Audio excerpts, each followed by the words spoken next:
Joined now by Frankie Corrado and Craig Button. Guys, 1 month removed from the start of free agency, and we want to know how you think the Canadian teams have done so far. So, Frankie, we're going to start with you.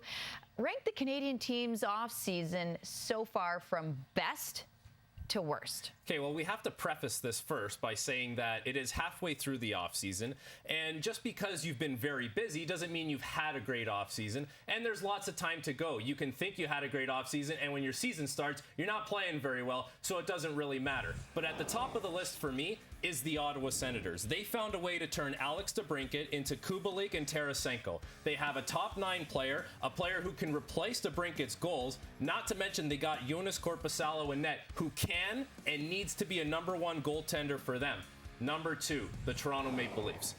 Brad Treliving has changed the way the forward group is going to look for this group. You bring in Tyler Bertuzzi, who has the opportunity to now be the best winger that Matthews and Marner have played with during their time with the Leafs. Not to mention, I'm excited about Max Domi. At number 3, the Winnipeg Jets. They hit a home run on the Pierre-Luc Dubois deal. They found a way to bring in 2 young players in Iafallo and Gabe Vilardi, who they're going to have control over for the next little while. So important for that team. Not to mention they re-signed Vlad Namestnikov and didn't have to pay him above market value. They still need to figure out what they're doing with Mark Scheifele and Connor Hellebuck, but it's been a good start to the offseason for the Winnipeg Jets. At number 4, the Vancouver Canucks. A team that has faced a lot of criticism the last few seasons. They've found a way to rearrange the cap structure on their back end, bringing in Carson Soucy, who's a really good defenseman who can play in the top 4, who has some sandpaper, a reliable player in Ian Cole that can help that team. They need to get more out of Brock Besser. They need to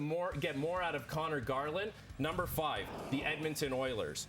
They haven't been able to do much, but they haven't needed to do much, and they are strapped against the cap. I like the fact that they brought in Connor Brown. It's a good bet. Coming off ACL surgery, he's been a very productive player for a long time. He can play up and down the lineup. I would like to see them add some size up front with Nick Bjugstad leaving and Klim Kostin leaving. There still is a void up there of some depth scoring and some bigger players up front. At number 6, the Calgary Flames. Craig Conroy is in a very difficult situation.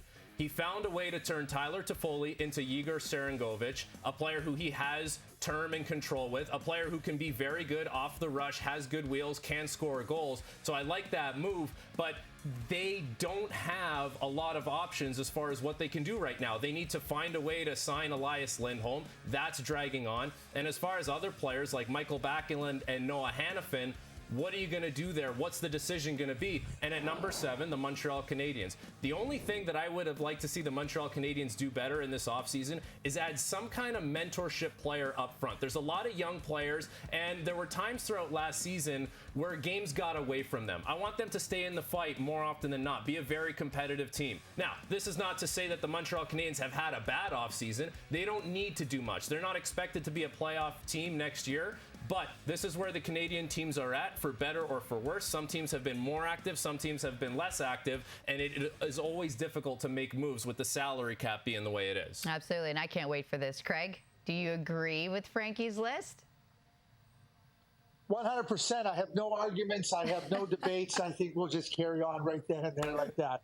Well, I think there's no question that the Ottawa Senators really improved their team. What's fascinating to me is last summer, everybody talked about the Ottawa Senators. I didn't buy Ottawa Senators last summer because their goaltending wasn't good enough. Their blue line wasn't good enough. Let's not forget that their offseason began at the trade deadline. They acquired Jacob Chirkin just before that.